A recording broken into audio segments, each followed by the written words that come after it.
آج اگر کوئی غیر مسلم پوچھتا ہے کہ تمہارے پاس کیا دلیل ہے کہ یہ اللہ کا کلام ہے، ہم اسے کہتے ہیں بتاؤ قرآن مجید کی جو عربی ہے نا، یہ 1400 سال پرانی زبان ہے.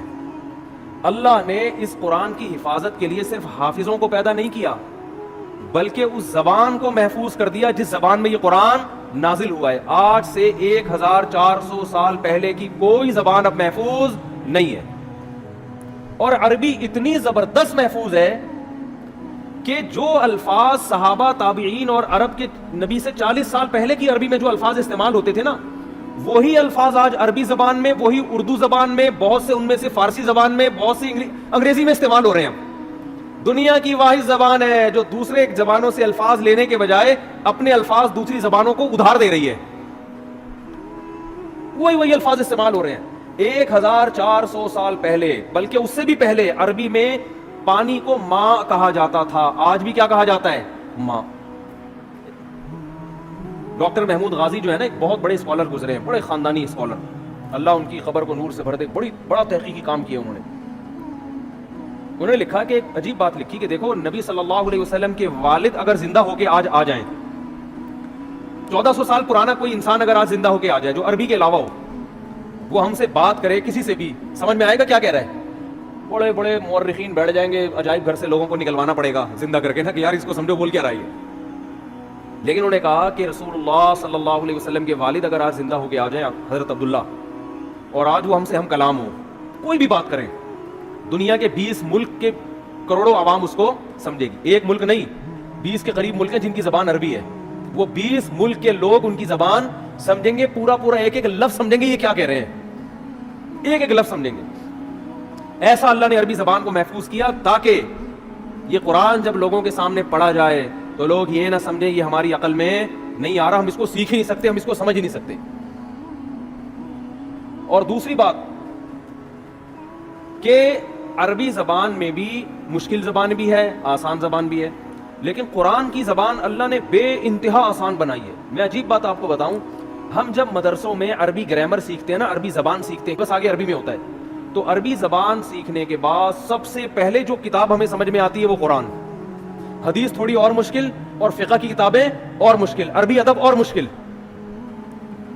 یعنی آپ اگر کوئی زبان سیکھیں نا تو بہت آسان کتابیں آپ کی سمجھ میں سب سے پہلے آئیں گی نا. ارے آپ نے انگلش سیکھی، ابھی تازہ سیکھی ہے، تو انگلش کی جو پہلی کتاب ہے وہ تو سمجھ میں آئے گی، دوسری جماعت کی کتاب آسانی سے سمجھ میں نہیں آئے گی، کیونکہ آپ نے جمعہ 8 دن تو ابھی انگلش سیکھی ہے آپ نے، تو سب سے آسان کتاب سمجھ میں آ جائے گی آپ کے. تو قرآن اتنی آسان عربی ہے قرآن مجید کی کہ عربی سیکھنے والا طالب علم سب سے پہلے کون سی چیز سیکھتا ہے، کون سی کتاب سمجھتا ہے؟ قرآن مجید. کتنا آسان. الحمدللہ رب العالمین، تمام تعریفیں اس اللہ کے لیے جو تمام جہانوں کا پالنے والا رب. یہ سارے الفاظ اردو میں یوز ہو رہے ہیں. حمد و ثنا ہے کہ نہیں ہے؟ للہ، اللہ کو بولتے ہیں. رب العالمین، رب عالمین کا معنی سارے جہاں. الرحمن، بڑا مہربان. الرحیم، بہت رحم کرنے والا. رحمان رحیم اردو میں استعمال ہو رہے کہ نہیں ہو رہے؟ بہت ساری زبانوں میں استعمال ہو رہے ہیں یہ. ارض کسے کہتے ہیں عربی میں؟ زمین کو. انگلش میں کسے کہتے ہیں زمین کو؟ کیا کہتے ہیں؟ ارتھ. یہ عربی سے آیا انگلش میں، اور بہت سے الفاظ عربی سے انگلش میں گئے ہیں.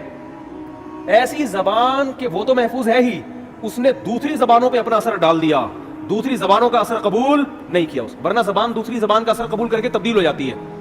ایسی خاندانی زبان اللہ نے بنایا عربی کو، قرآن کی وجہ سے محفوظ کیا. الرحمن الرحیم، مالکی، مالک کا لفظ اردو میں استعمال ہوتا ہے، مالک کا معنی مالک. یوم الدین، یوم کسے کہتے ہیں؟ دن کو کہتے ہیں نا، یوم سیاہ. الدین، روز جزا. ایاک نعبد، نعبد عبادت سے نکلا ہے، عبادت کا لفظ اردو میں نعبدو بنا دیا نا اس کو، عبادت کا لفظ استعمال ہوتا ہے. تو ایسی زبان کہ اتنی صاف ستھری، اور ایسی.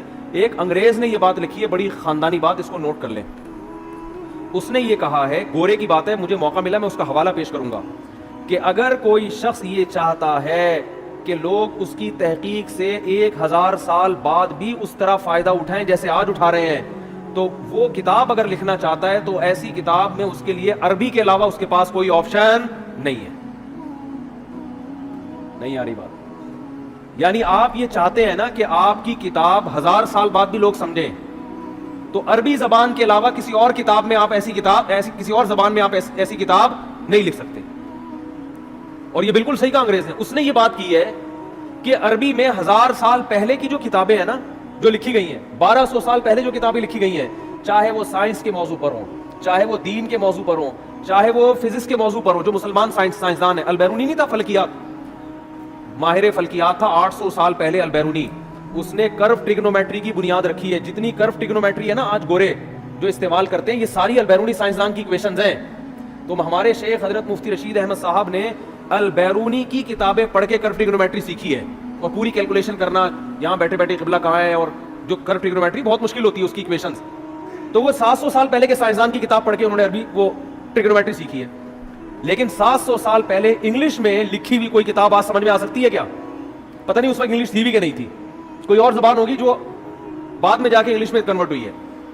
حتیٰ کہ گوروں نے جو 150-200 سال پہلے انگلش میں کتابیں لکھی ہیں, آج انگلش سیکھنے والے جو انگلش جاننے والے لوگ ہیں ان کو 150-200 سال پرانی انگلش سمجھنے میں اچھی خاصی مشکل ہوتی ہے, اور 100 سال کے بعد وہ ان کی عقل سے بالکل اوپر کی چیزیں ہو جائیں گی. کیا خاندانی زبان ہے یار. اس نے کہا کہ بھائی آپ نے عربی میں جو 1000 سال پہلے کی کتابیں, ہم قدوری جو پڑھتے ہیں نا فقہ کی کتاب, وہ تقریباً 1100 سال پرانی کتاب ہے, لیکن طالب علم بڑے آرام سے پڑھتا ہے. وہ تاریخ کی جو کتابیں عربی میں لکھی گئی ہیں 1300 سال پہلے کی کتابیں ہیں. 1300 سال پہلے بھی جو ہے نا جو ہسٹری لکھی گئی ہے جو 100 سال کے کام ہوئے تھے, محمد ابن اسحاق مشہور مورخ ہے, وہ تقریباً 1300 سال پہلے کتابیں لکھ کر گیا. تاریخی غزوہ بدر, غزوہ احد, یہ ہوا, پھر وہ تو بہت قریبی زمانہ تھا نا نبی کے دور کا. وہ کتابیں آج ایسے سمجھ میں آتی ہے 2 اور 2 4 کی طرح. تو بتاؤ 1300 سال پرانی کوئی زبان ہے جو آج سمجھ میں آئے؟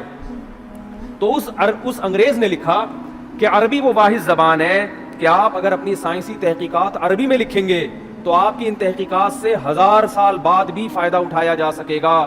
اور اس نے یہ اعتراف کیا ہے کہ انگلش میں اگر آپ وہ کتابیں لکھیں گے تو 200, 250, 300, 400, 500 سال کے بعد کوئی ضمانت نہیں ہے کہ لوگ وہ کتاب سمجھ سکیں. ہو سکتا ہے دنیا میں 2-4 اس کے ماہرین ہوں, باقی کوئی نہیں سمجھے گا, کیونکہ انگلش بھی بہت تیزی کے ساتھ بولو چینج ہو رہی ہے, بہت تیزی سے چینج ہو رہی ہے.